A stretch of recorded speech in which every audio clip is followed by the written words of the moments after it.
It's time for the Your Personal Bank Show with Ference Toth, financial literacy educator and speaker, entrepreneur, and chairman of the board of Bank Information. Take charge of your financial future with Your Personal Bank. Now here's Ference Toth. Welcome to the Your Personal Bank Show. This week I really want to, talk about a lot of the questions people that have asking me regarding the personal bank concept. I've had the pleasure to be talking to an extraordinary number of people this last week or two. And a lot of great questions, lots of interest. I think, first of all, maybe part of the reason why the interest level has increased, certainly I think two reasons, twofold. One, Your Personal Bank, the high cash value policies. Remember, we're establishing a high cash value policy to maximize growth on a tax-free basis. And that's, the tax-free thing, I think, is starting to become an important issue for people more than maybe any time in, a number of years. We'll put it that way. Our current political environment, they're talking about raising taxes and spending a lot of money. And if that indeed does happen, then, of course, higher tax rates means obviously looking for assets, investments that minimize or eliminate those taxes. And Your Personal Bank is one of those tools that has done that for, well over 100 years. So nothing new. In fact, that's that's a whole different subject. But if you listen to some of the previous shows, you've heard me talk about, raising taxes on people generally is not very effective once you get over certain percentage rates, because people start actively looking for alternatives with their investments, with their money, to avoid those punitive tax rates. Okay, so that's how more and more people are feeling and thinking about these days. So I think that's one of the reasons why I'm getting a lot more people reaching out. Because yes, if you set up a personal bank policy correctly, again, we're maximizing dividends. We're not the primary purpose is not to maximize the death benefit. There is one, but our goal is typically, in most cases, minimize it, usually anywhere from about 50 to 85, 90% even sometimes, which really reduces the cost of insurance, which is one of the big questions a lot of people have, by the way. And some of the comments or negative things you hear sometimes, the cost of insurance is too high, so insurance is not a good investment. Well, guess what? If you're cutting the overall insurance by half or more, like I said, even 80, 90% even, you're reducing the cost of insurance by 50, 70, 80, 90%. So that dramatically reduces the costs, okay? And then the costs start getting very competitive to many other investment options that are out there. When you add the factor that, again, you can structure it to grow your money tax-free, access your money tax-free, and then pass it on income tax-free to your heirs.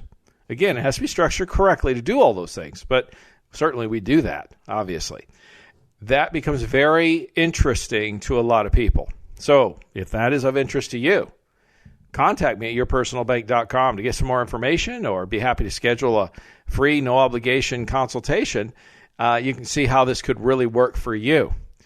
Secondly, the other big reason I think that I'm getting a lot more interest than normal, frankly, I get interest on a consistent basis. This is this idea of getting positive arbitrage. Remember, growing the money in a maximizing the dividends in a high cash value policy. We have companies paying up to 6% dividends, even today, have done so for the last 25 plus years. Never missed a dividend since literally before the Civil War. That's powerful. When you put that together with the ability to set up a bank line of credit, access the funds, and get charged a lower rate than what you're earning, so the rates on the bank lines are between 3 and 3.95, depending on the amount of funds we're talking about and how we structure it. So literally, ask this question to folks all the time. If your money is earning, say, getting paid 6% dividend, you're getting charged 3 to 3.95 interest from the bank, well, what's your money doing? Well, it's still growing. And remember, don't forget this. Don't ever forget this, because this is the most important point. It's on money you spent. You're still getting the positive arbitrage on money you spent. I'm going to talk about that more further in this show, because I was talking to a couple literally today about some of these questions that they had earlier today. And I'm telling you what, it's eye-opening on what you can accomplish in terms of money flow, earning interest on money that's flowing in your home, through your business, and use that money to pay your bills and expenses just like you always do, but yet grab or capture some interest along the way. on that money flow. We're going to talk about that further today, so don't worry. But the second big reason, the first one, of course, as I stated earlier, growing money tax-free, income tax-free, accessing it income tax-free, and the ability to pass it on to your heirs income tax-free is becoming more interesting, more and more important to people as more and more people are coming to the realization that we are probably looking at higher tax rates in the future. Obviously, our political environment, the Biden administration has talked about raising all types of taxes, from everything you can imagine they've talked about. And then on top of that, when you put that into place, I'll give you an idea. I was going to say, on top of that is the debt that's already there in place. In fact, I've read some articles recently from some leading economists who are now saying that even if the federal government does not add any additional spending, in other words, we're at something like $28 trillion as we speak in federal debt. Now understand, that's what they admit to, okay? That's a whopping big number. It's an incomprehensible number. What these economists are saying now is, if the federal government does not fund or spend these additional funding plans that are on the plate, the Bidens have been talking about, for example, even if they don't, somewhere between 5 to 10 years from now, the government will be forced to either raise taxes, reduce benefits, or print more money to just pay the interest on the debt. Not the principal, just the interest. And folks, they have to pay the interest. Otherwise, we talk about things that, monetary policy and financial devastation worldwide. So if they were to default on the interest, there's a few countries that have done that in history, and none of them are pretty stories. I don't anticipate or expect our country to do that. But what will have to happen is, as I stated before, and these economists are stating on themselves, is taxes will have to increase, or benefits will have to be reduced. And I'm talking about all types. They're talking about all types of benefits, folks, including things like Social Security benefits, literally everything. Or they print more money. Now, the problem is when they print more money, it causes the second problem that a lot of people are getting more and more concerned about, and that is inflation. So the first problem that people are starting to be, concerned about, and rightly so, are higher taxes in the future. Second challenge they're looking at is higher inflation. Now, the thing is, how do you address how do you plan for that? How do you, one of the questions I was asked by the wife, actually, she was asking me, we've worked hard for this money that we have and we've put away so far. We're not close to retiring yet, but, they've put together a nice nest egg so far. And how do they protect what they've made and continue to earn to be eaten up by the taxes and inflation? Well, when it comes to, taxes, it's obviously you got to look for ways to reduce your income tax liability, and growing money in an income tax-free account is a really good way to do that, obviously. Secondly, getting deductions, having additional deductions is another very good way to accomplish that. You can do that through businesses, real estate investments, things like that, certainly. There's other ways, but those are some of the most common. But the second part, inflation. Let's talk about that a minute. You see, when you have more dollars in the system, so if the government's already printed an awful lot of money, they've already spent over $6 trillion in additional spending just in the last year or so since COVID became on the scene. That's a $6 trillion extra dollars flush into the system, which means there's more dollars chasing to purchase goods and services, which means those goods and services increase in cost. Now, the other part of that, I'll give you a quick example. Because of COVID and other reasons, there's been become a shortage in some commodities and various things, in addition to the inflation. Perfect example.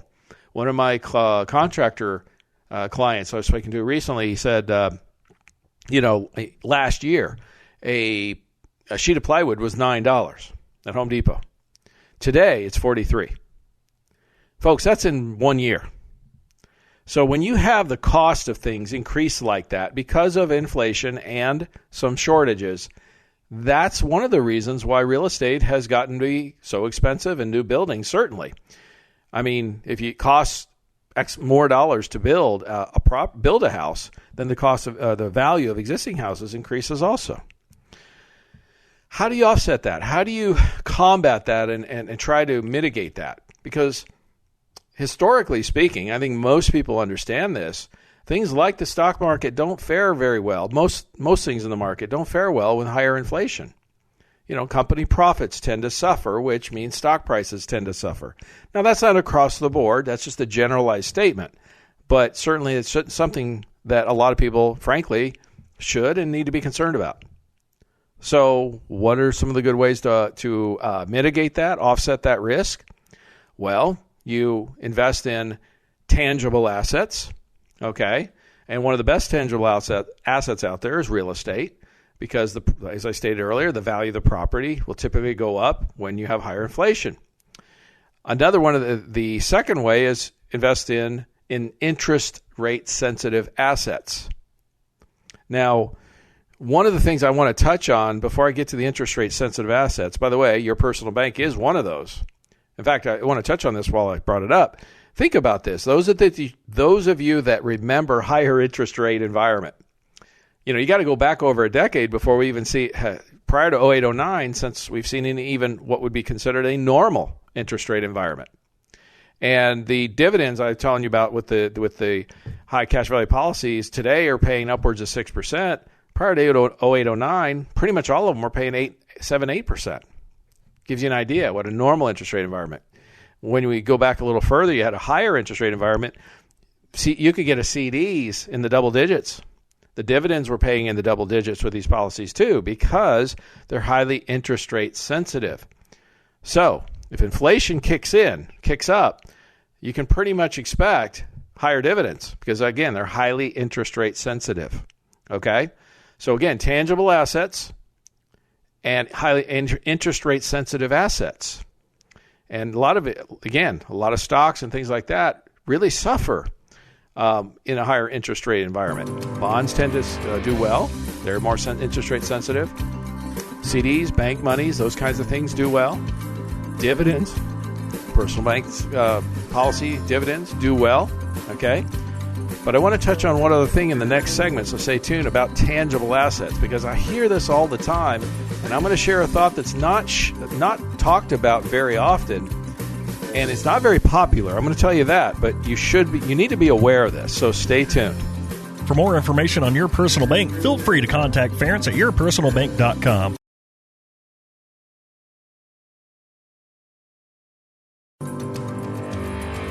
Back to the Your Personal Bank Show with Ference Toth. Welcome back to the Your Personal Bank Show.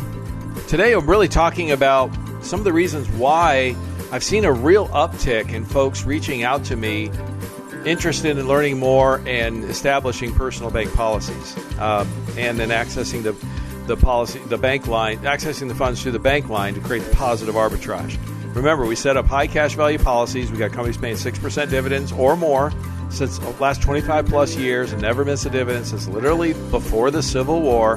Then we set up bank lines to act the cash and the policies collateral for the line. You access the funds, 3 to 3.95% is current rate. So I say to people all the time, if you're earning 6% dividends, you access the funds through the bank line, charging you 3 to 3.95. What's your money doing? And it's real simple. Your money's earning 2 to 3% positive arbitrage. And again, that is on money that you spent. That is on money you allocated elsewhere to either invest in something, purchase something, pay off bills, whatever it may be. Doesn't matter. But remember, you're earning interest on money you spent. That is the power. That's the true power here of the personal bank concept. And frankly, is what really makes it unique in terms of a financial tool. One of the mistakes I see people make often is they look at this versus another investment and they try to compare the rate of return of, say, this versus something else. Folks, that's a big mistake. And the reason I say that is it's not about comparing this versus that. It's about using this tool in conjunction with, in addition to, on top of. It's an enhancement to increase your rate of return. Why not? Instead, I stated to this couple earlier today, you have a choice. And I say this to folks, I say this repeatedly to folks. It almost sounds like a brokered record when I'm working with clients. And they'll ask me, well, I'm looking at investing in this asset, or I'm looking at purchasing this item. And they'll say, well, what should I do, blah, blah, blah. Now, first thing I'll say to them is, look, I'll ask the interest rates or the rate of returns and things like that they expect to get. But the most important question I ask them is, well, you certainly have a choice. You could take your money and invest in that asset or purchase that item. Or you can take that money, fund it through a policy, get the dividends, like I said, 5.75%, 6% dividends, even today, then access it through the bank line of credit, get charged a lower rate, keep the 2 to 3% positive arbitrage, and take that money and invest in that asset or pay that bill or purchase that item. And the bottom line, the question I have for you is, do you want to pick up the 2 or 3% positive arbitrage or not? I mean, it's really that simple, folks. I know some people try to make it more complicated and overanalyze it and everything else, but frankly, it's that simple. It's about picking up extra interest, extra positive arbitrage on dollars that you're using and spending or allocating anyway. Look, I didn't tell you to invest in that asset. I didn't tell you to buy that item. But if you do, and you're planning to do that anyway, well, why not use the personal bank concept and pick up some positive arbitrage? I mean, it's that simple. It just makes sense. As one of my interviews I did with one of the bank vice presidents, in his words, it's a no-brainer. And it truly, truly is. It's that simple. So, as I was stating, the reason I'm getting a lot more contacts, and there's been an uptick, I'm going to say that, is really about folks concerned about higher taxes. Personal bank gross income tax free. You can access it income tax free and pass on to the heirs income tax free. Now, granted, you have to set it up and use it properly. We'll teach you how to do that. It's not hard, folks. It's truly not difficult. You just need to follow a few simple rules, and you got it. Hey, if you can manage an IRA or a 401k, I assure you the rules are much simpler here than they are over there, and they don't constantly change in year to year. It's actually quite much simpler to operate, okay? And then the second reason, frankly, is the concern about inflation going forward. As the federal government continues to spend money and the debt continues to increase and rise, the risk of inflation increases. The cost of goods and services will increase, and that can have a real detrimental effect on retirement savings or investments, or many like stock market investment, a lot of investments, frankly. And what type of things thrive in that kind of environment? Frankly, tangible assets and assets that are highly interest rate sensitive.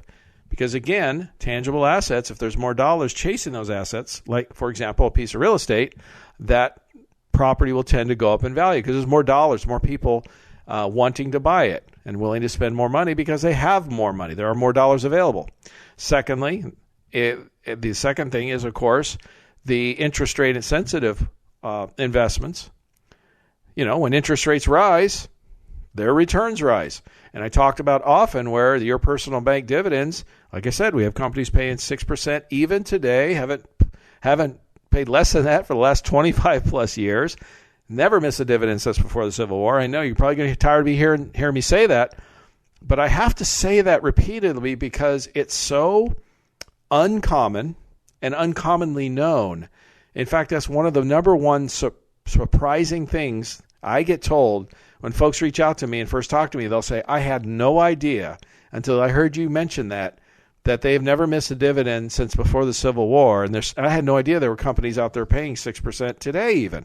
I said, yep, they've been quietly doing it all this time. So, yes, it's true. I'll show you the charts. I'll show you which companies are paying the most. I'll show you who's not. You'll know immediately within a matter of minutes. Contact me at yourpersonalbank.com if you want more information on that or would like to set up a consultation. Now, the last thing I want to touch about is tangible assets. And like I said, I'm going to say something that, well, frankly, some people, it's not popular. They won't like hearing this. But one of the things I always, when I work with clients and talk to folks, I'll say this with a smile. So I'll say, look, do you want me to tell you what you want to hear, or what you need to hear. And I'm going to tell you what you need to hear. Tangible assets. Oftentimes I hear a lot of people talk about precious metals and Bitcoin and things like that being an alternative or a tangible asset, an offset to inflation. They may or may not be, but here's the thing I want you to understand about it.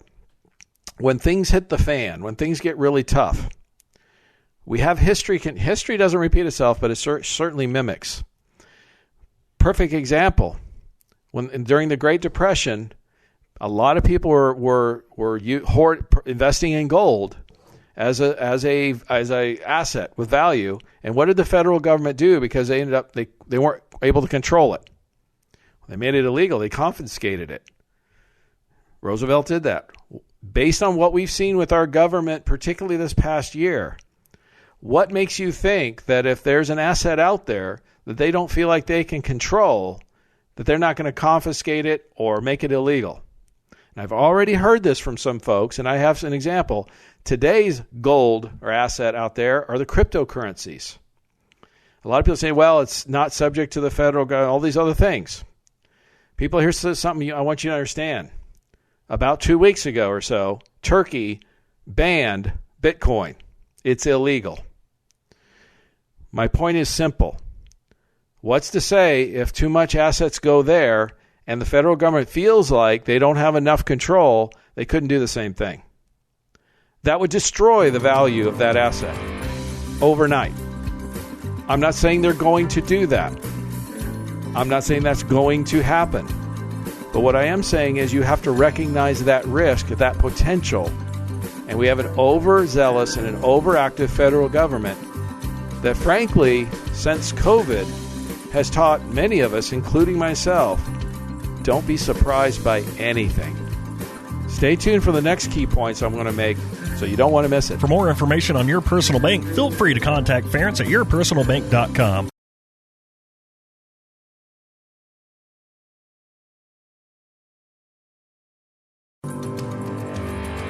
Back to the Your Personal Bank Show with Ference Toth. Welcome back to the Your Personal Bank Show.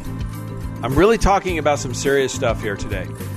And I'm not trying, I wanted to kind of just throw this out there. If you heard what I was discussing in the last couple segments, as I stated, I can share with people what they want to hear, what they need to hear. And I feel it's more important to share with what they need to hear so they can make intelligent decisions and plan for their future accordingly. I'm not here to scare anybody. I'm not trying to put fear into people. My goal is really simple. I want you to think. I want you to actually step back a minute and think about things. I've had some listeners even tell me one of your blessings and one of your challenges is you're a thinker, and I take that as a compliment.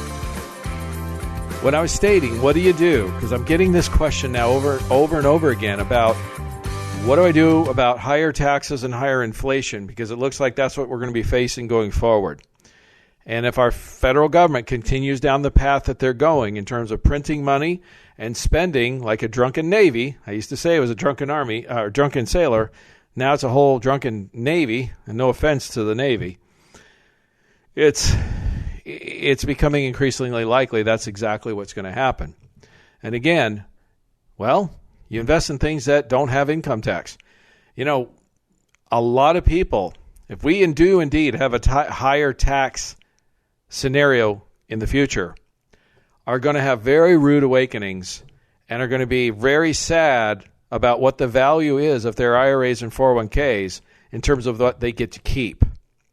Yes, they might have put this money away for decades, in most cases for decades, and invested and built this nest egg up to sometimes, incredible heights. But if the federal government takes a big chunk of it, it's going to be worth a lot less to you, the individual. And the problem is, there is absolutely no way to predict what that tax rate's going to be when you access those funds. I mean, even right now today, can anyone tell me what our federal tax bracket's going to be next year? It's impossible to say. The Biden administration is discussing raising taxes on a number of different areas. I mean, and a flurry, something like what we've never seen. An amazing amount of tax increases that may come about. That's what they want to do. They're very openly stating that. And then some of those are income tax.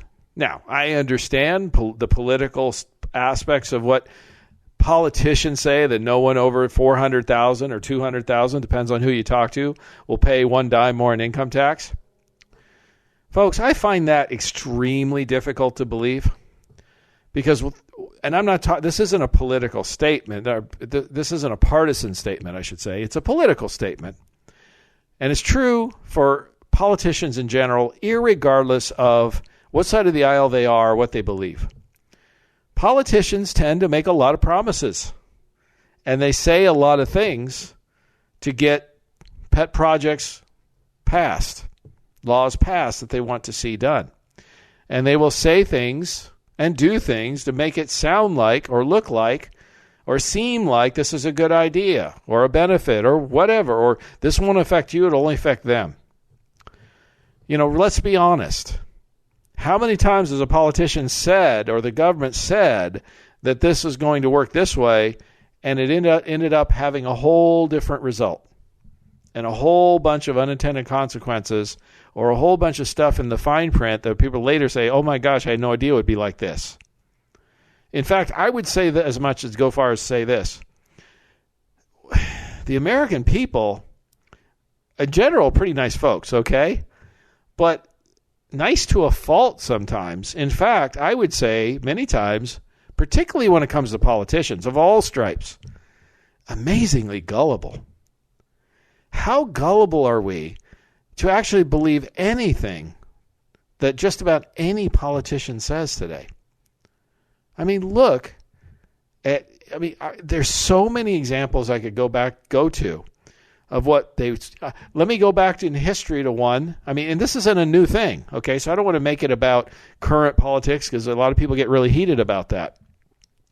Do you know that our politicians and our federal government, when they first passed the federal income tax, and by the way, at that time, it was only on the top, it was only 1%, and it was for people that made like $10,000 a year or more. Or I think it was $1 million. I forget. It was $1 million. It was a very high number. I don't remember the exact number. I'd have to go back and research it. But it only affected the top 1% of income earners. Okay, and they said it would only affect those people, and it was only at 1%. And it would never affect more than the top 1% of income earners.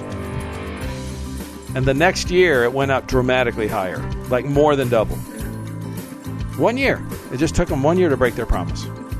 And that was back in like 1917, 1918, something like that. So my point is there is a long, documented history of politicians and the government telling us one thing and then another actually happening. Stay tuned for the last segment. I'm going to cover some other key points you don't want to miss. For more information on Your Personal Bank, feel free to contact Ference at yourpersonalbank.com.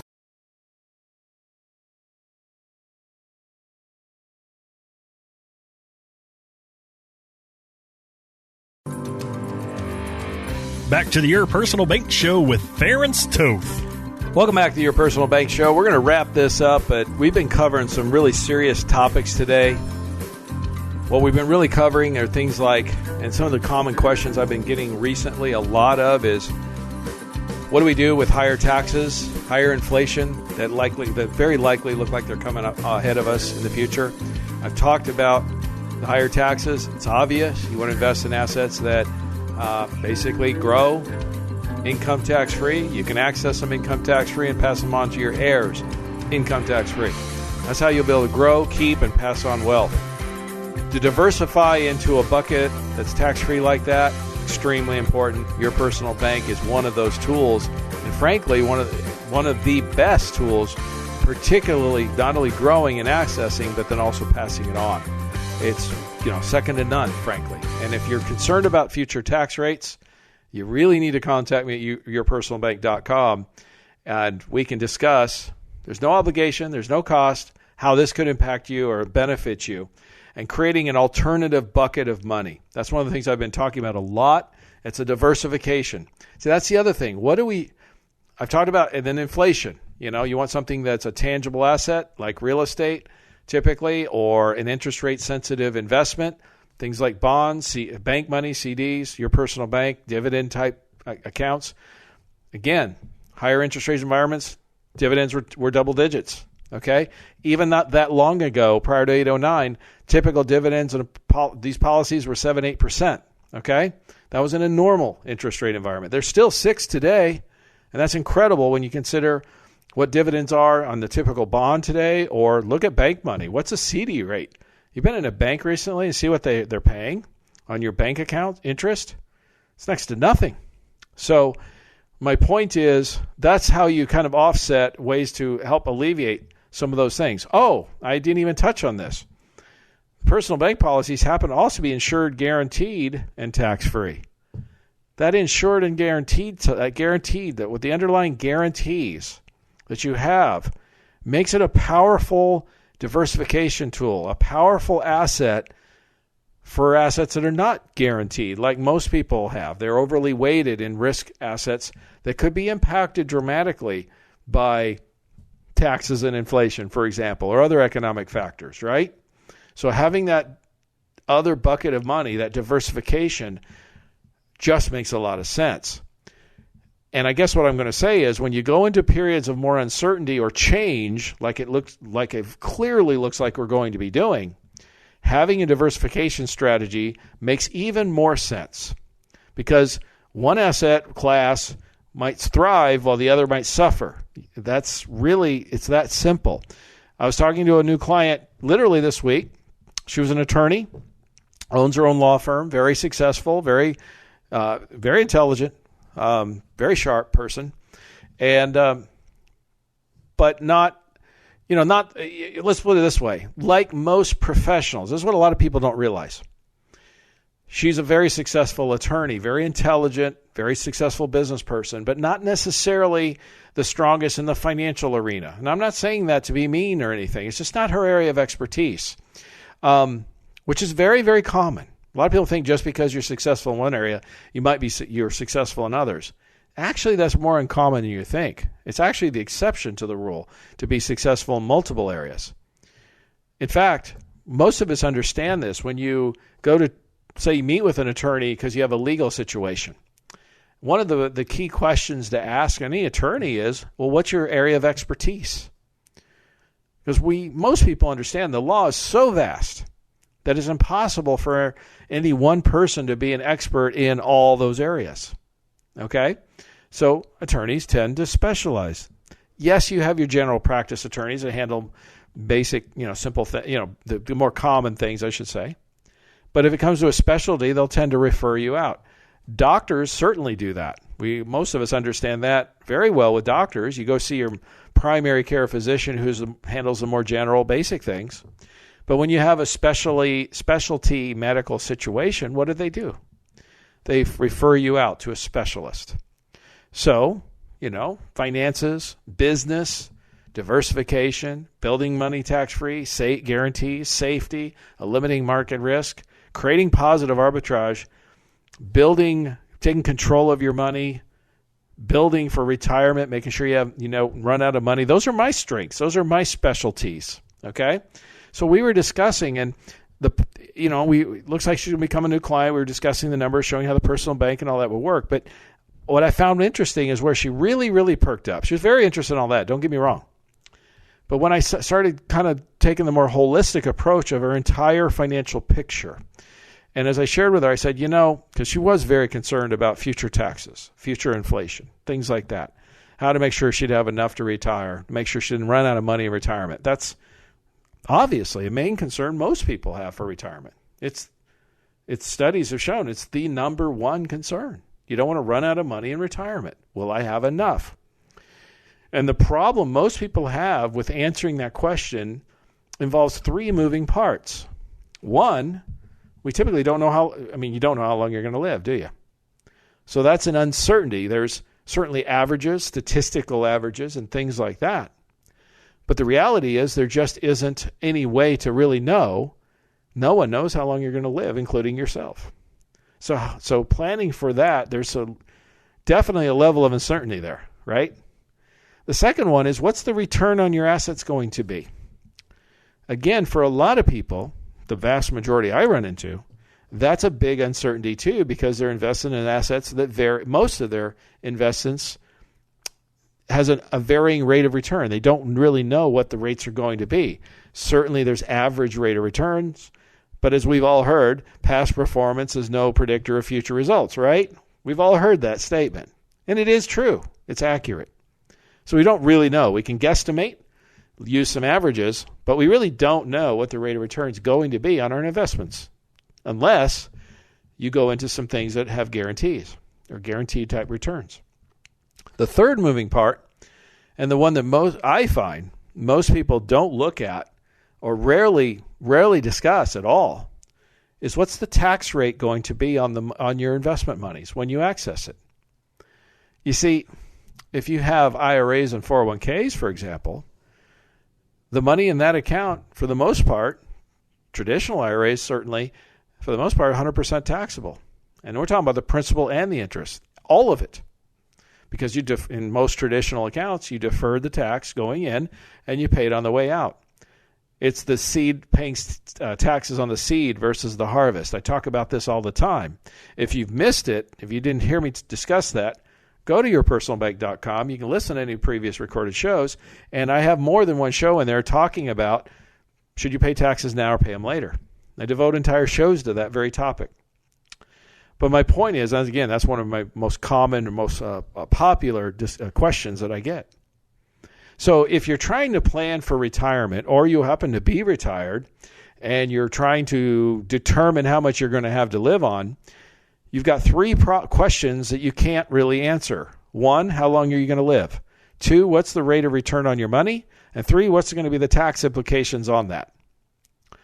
Well, one of the advantages of the personal bank concept is when you deal with a high cash value policy with dividends, we can't answer the question about how long you're going to live, but we can certainly give you a much clearer picture, because one of the aspects is it's a life insurance policy. We're not doing it to generate death benefit protection per se, for most cases. We're doing it to maximize cash growth and dividends on a tax-favored basis. But when you go through underwriting and get approved, the accuracy that underwriters have today in terms of longevity is well over 95%. My point is simple. With over a 95% accuracy rate, and some say it's over 98%, the underwriters can determine what your likely longevity is going to be. Well, that sure helps a lot when we find out roughly how long you're going to live, doesn't it? Or with a over 95% accuracy, that sure knocks down that uncertainty down a lot for future planning. The second one is the rate of return. Look, if you have some money with a guaranteed, steady, Eddie, consistent rate of return with underlying guarantees, that I like one of the things I show people all the time. I'll show you an illustration. I can show you what your account's basically going to look like at 5, 10, 20, 30 years from now. It's very little guesswork involved because most of it's guaranteed. So again, we eliminate 90, 95% of the uncertainty in terms of how much are you going to have. Really, really dial this in, okay? And then thirdly, we can take the third problem, what's the taxability on that money? We can take that one off the table entirely. Because if you're growing your money tax-free, you're accessing it tax-free, and then pass it on to the heirs tax-free, well, that's a pretty easy answer. And it doesn't matter what the future tax rates are going to be, does it?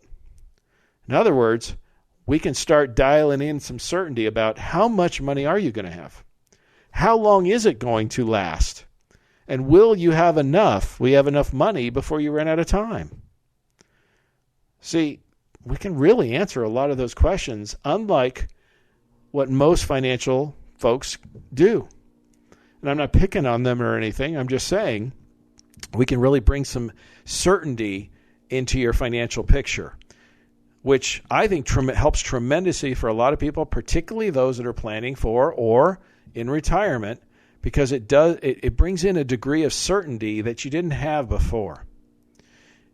What does that do? Well, frankly, it reduces a lot of stress. I mean, I think we all know financial stress. is one of the, how should I say, one of the biggest causes of stress in our lives. I was doing an interview, this last weekend, and on a podcast, and it was kind of funny because I was discussing, things about money and stress and things like that, and I was using the analogy of the story is, money doesn't buy happiness, but it certainly can reduce or eliminate one source of stress in your relationships and in your life. In fact, my wife has shared this several years ago. We've been married over 20 years, and I've been an entrepreneur through that entire time. And like most entrepreneurs, there's been periods of feast and famine. There's times of good times, and there were some tough times. And like she said, there's been times we've had a lot of money and times we haven't. She goes, money doesn't make you happy, but man, it sure really removes a lot of stress. She's right. It takes that off the table so you can deal with other parts of your life. And I always say, guys, let's face it, when you're working or whatever, you came home from work and maybe the wife was paying the bills or taking care of that. How many times did you have an argument because you came home and the wife's all pissed off at you because she paid all the bills and there's just too much money in the bank account still? You see my point. That argument's probably never happened. It's always the opposite, isn't it? So again, learning how to take more control of more of your money, earning compound interest, getting the positive arbitrage on dollars you spent, which I apologize. I was going to discuss that further, and I got sidetracked. I guess what I'm going to have to do, I'll touch on this real fast because I promised earlier, but I'll have to do a show on how to capture flow, interest on your money flow. Maybe I'll do that next week. And here's what I mean by it. So I'm going to kind of throw out a teaser, and next week we'll dive into this further. But every household is like a business. And what I mean by that is, from a financial standpoint, you have income coming in and you have expenses going out. And you want to start thinking more like a bank. As many as you know, you hear from the things, I'm on the board of a bank. In the process of opening a FDIC-insured bank in formation, basically. Here's my point. You have money coming in, you have money going out. That's a flow or a money flow. Are you capturing or earning any interest on that flow? Are you keeping any of that? And the answer that most people give me, of course, is no. Well, I'm going to encourage you to contact me at yourpersonalbank.com to learn how you can capture some interest on that flow. Or stay tuned next week. I'm going to go discuss on how to earn interest or capture interest on your money flow next week, so don't miss it. For more information on Your Personal Bank, feel free to contact Ference at yourpersonalbank.com. This show is designed to provide accurate and authoritative information. The presenter and guest on this program do not engage in legal, accounting, or tax advice. Professional advice regarding your situation should be sought if required. Products and writers may have limitations and may not be available in all states. Excessive unpaid loans may affect performance. Distributions may become taxable if not managed properly. Replacements may not be suitable for everyone. There may be charges when replacing coverage. Compare when considering a replacement. Dividend rates and baseline of credit rates may change. Contact yourpersonalbank.com for current rates.